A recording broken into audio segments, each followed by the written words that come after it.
Welcome to Democracy Now!, democracynow.org, the War and Peace Report. I am Amy Goodman. The state of Arkansas Thursday carried out its fourth execution in 8 days, injecting 38-year-old Kenneth Williams with a 3-drug cocktail that paralyzed him and stopped his heart. An Associated Press witness said Williams' body jerked 15 times in quick succession as he was administered the drugs before slowing for a final 5 movements. He was pronounced dead at 11:05 p.m. Arkansas time. A spokesperson for the Republican Governor Asa Hutchinson, who did not witness the execution, called Williams' movements an involuntary muscular reaction. An attorney for Williams called the claim a whitewash and called for an investigation. Arkansas rushed to carry out an unprecedented series of killings as its supply of the sedative midazolam was set to expire at the end of April. Midazolam has repeatedly failed to make prisoners unconscious in other executions, leading to painful deaths. Arkansas carried out Kenneth Williams' execution after the U.S. Supreme Court declined to intervene. Ahead of Thursday's execution, the daughter of one of Williams' victims, Kayla Greenwood, pleaded for the state to call off its plans, writing, quote, "His execution will not bring my father back or return to us what has been taken, but it will cause additional suffering," she said. The Trump administration, as we continue with our headlines now, the Trump administration sent mixed signals on North Korea Thursday as Secretary of State Rex Tillerson said the U.S. is open to direct negotiations with Kim Jong-un's regime over his country's nuclear program, while President Trump hinted at a possible nuclear war. Trump made the remark in an interview with the Reuters news service. Well, there's a chance that we could end up having a major conflict with North Korea. Absolutely. Trump's comment came as Secretary of State Tillerson told NPR he's open to direct talks with North Korea if the country is serious about permanently abandoning its nuclear program. Meanwhile, President Trump told Reuters South Korea should pay the $1 billion price tag for the THAAD missile defense system the U.S. recently began installing. Trump suggested the U.S. could cancel a free trade deal between South Korea and the United States if South Korea doesn't accept this demand. Back on Capitol Hill, House Republicans have called off their efforts to revive a bill that would repeal and replace the Affordable Care Act. The White House had been pushing for a vote as early as today, as President Trump sought to win his first major legislative victory ahead of Saturday, which marks his 100th day in office. Trump's initial push for a health care bill failed after members of the far-right Freedom Caucus insisted the legislation did not go far enough toward rolling back President Obama's signature health care bill. The Pentagon's launched an investigation into former National Security Advisor Michael Flynn after he ignored a warning by the Defense Intelligence Agency not to collect payments by foreign governments. Despite the warning, Flynn accepted tens of thousands of dollars of fees from Russian sources, including RT, the Kremlin-funded television network. Flynn's firm also collected more than $500,000 for lobbying work that may have benefited the government of Turkey. On Capitol Hill, Congressmember Elijah Cummings of Maryland, the ranking Democrat on the House Oversight Committee, said Flynn appeared to break the law by accepting the payments. We have no evidence, zilch, that he obtained permission from the Secretary of the Army and the Secretary of State to accept any foreign government payments as required by law. White House spokesperson Sean Spicer sought to deflect blame for the growing Michael Flynn scandal, noting the Obama administration granted Flynn security clearance in 2016. Congressman Cummings fired back, accusing Spicer and the White House of covering up for Flynn. President Donald Trump is set to sign an executive order today that would further expand offshore oil drilling in the Pacific, Atlantic, and Arctic Oceans. Trump will order a review of the government's 5-year oil and gas drilling plan, seeking to reverse protections set by former President Barack Obama. Trump's order comes as new data shows last month was the hottest March on record for a year without an El Nino episode. The National Oceanic and Atmospheric Administration says the average global temperature last month rose 1.8 degrees Fahrenheit or 1 degree Celsius above normal. The finding came as the Mauna Loa Observatory in Hawaii said atmospheric levels of carbon dioxide reached a record 410 parts per million this month.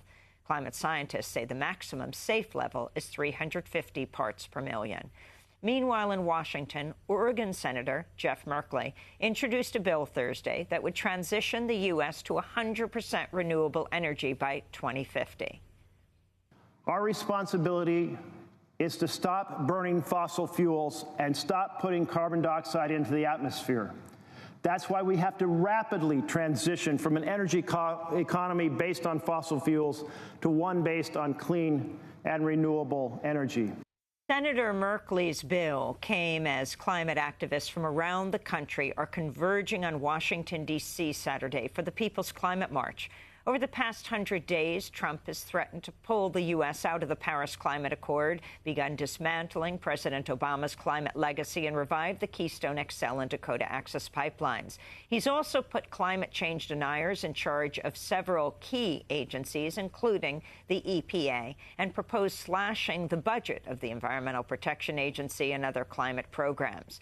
Democracy Now! Will broadcast 5 hours of live coverage from the Climate March Saturday, beginning 10 a.m. Eastern Time. You can go to our website at democracynow.org to tune in. And after headlines, we will speak with climate activist Bill McKibben. In Texas, state lawmakers have approved SB 4, a harsh anti-immigrant bill that'll outlaw sanctuary cities and allow police officers to check the immigration status of anyone they detain.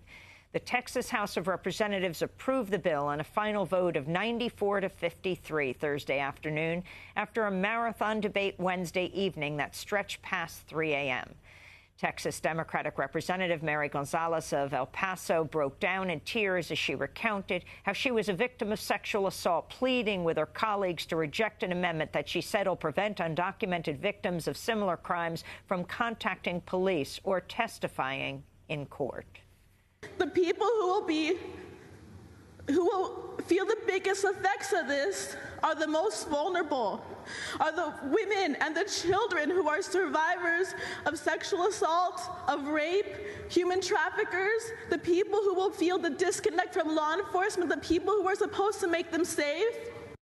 If I have the bravery to stand up here and tell you things that I don't like to share in hopes that maybe it'll change your mind to not do the wrong thing, that I'm asking you to be as brave as me. Despite her plea, the Republican-dominated House approved the amendment which will allow police to check the status of anyone detained, including those stopped for traffic violations or jaywalking. Democrats warn the measure will lead to racial profiling. Republicans also rejected an amendment that would have prohibited police from interrogating children about their immigration status. The debate drew hundreds of protesters who dressed in black and packed the Capitol Rotunda and House Gallery. The House version of SB 4 will have to be reconciled with a Senate version of the bill, which Texas Governor Greg Abbott has promised to sign. In Washington, D.C., Homeland Security Secretary John Kelly officially opened the Office of Voice. That's the Victims of Immigration Crime Engagement, which the Trump administration says is aimed at helping the victims of crimes committed by unlawful immigrants. We are giving people who are victimized by illegal aliens for the first time a voice of their own. All crime is terrible, but these victims, as represented here, are unique, and they're all too often ignored. Critics say the Voice program will demonize undocumented immigrants, comparing it to Germany's Nazi-era policy of publishing lists of crimes committed by Jews. Meanwhile, a hotline set up by Voice to report crimes committed by aliens has been flooded with calls from people reporting they've been victimized by extraterrestrials. One Twitter user urged her followers to dial the hotline at 1-855, and it went on from there, voice, tweeting, quote, "I plan on calling every day to report how badly these green aliens from outer space are treating me. How about you?" In Syria, witnesses said warplanes bombed a pair of hospitals in the rebel-held province of Idlib Thursday, killing 10 people, including 2 newborn babies.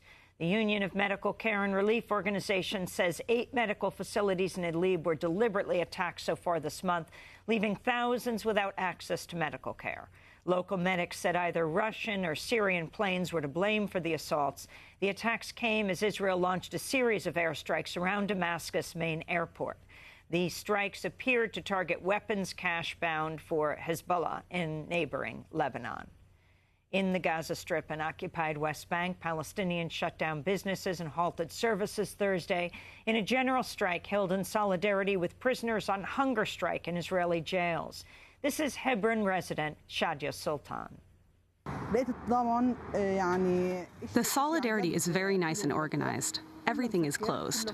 Everyone is in solidarity with the prisoners. Even the store owners have put up closed signs in their stores reading, "Today we are on a strike in solidarity with the prisoners," which gives a sense of pride and freedom to the prisoners. More than 1,000 prisoners began refusing food on April 16th to protest poor conditions in Israeli jails, as well as Israel's policy of administrative detention, which allows Palestinians to be held for months without trial. In Senegal, a court has upheld a life sentence for the former U.S.-backed dictator of Chad, Hissène Habré, who was convicted last year of crimes against humanity. A 1992 Truth Commission in Chad determined Habré systematically tortured his opponents, killing up to 40,000 people during his 8 years in power in the 80s. Habré was tried in a special African Union-backed court established after a 2-decade-long campaign led by his victims. In Brazil, labor unions have called a nationwide general strike today to protest President Michel Temer's plans to dramatically roll back pensions and weaken labor laws. Organizers predict it'll be the largest work stoppage in Brazil's history. The strike comes just over a year after the impeachment of former President Dilma Rousseff, who called her ouster a coup amidst a huge corruption scandal involving much of Brazil's Congress and a third of President Temer's cabinet. Back in the United States, a union representing some 5,000 workers at Chicago area nursing homes have authorized a strike next week as long-running contract talks stalled over wages and staffing levels. The Service Employees International Union says the employers began negotiations asking nursing home workers to accept less than minimum wage. The strike would begin as a rolling series of work stoppages beginning May 4th. United Airlines has reached a settlement with Dr. David Dow, a passenger who was beaten and dragged from a United flight earlier this month after he refused an order to give up his paid seat.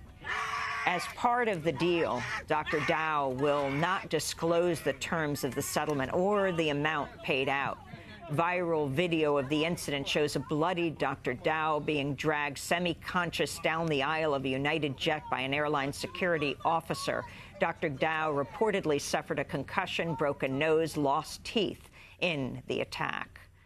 After 17 years on the air, one of the longest-running community news programs, Free Speech Radio News, will go dark after its last weekly broadcast today. The worker-run News Collective produced a daily news hour for Pacifica Radio Network until 2014, when it switched to weekly. FSRN helped pioneer a decentralized grassroots model for independent national journalism with reporters covering issues in their communities, but says it has struggled to find firm financial footing. And in New York City, hundreds of people rallied Thursday at City Hall, then marched to the Metropolitan Correctional Center federal prison on the first anniversary of the arrest of the Bronx 120 young men who were arrested en masse in what's been described as the largest police raid in New York City history. The city says the militarized raid on the Eastchester Gardens public housing project targeted gang members, but family members and residents say the raid racially targeted young black men, many of whom they say were not part of gangs. The organizers of Thursday's rally say more than 1,000 New Yorkers have been arrested in a series of mass police raids over the last year alone. And those are some of the headlines. This is Democracy Now!, democracynow.org, The War and Peace Report. I'm Amy Goodman.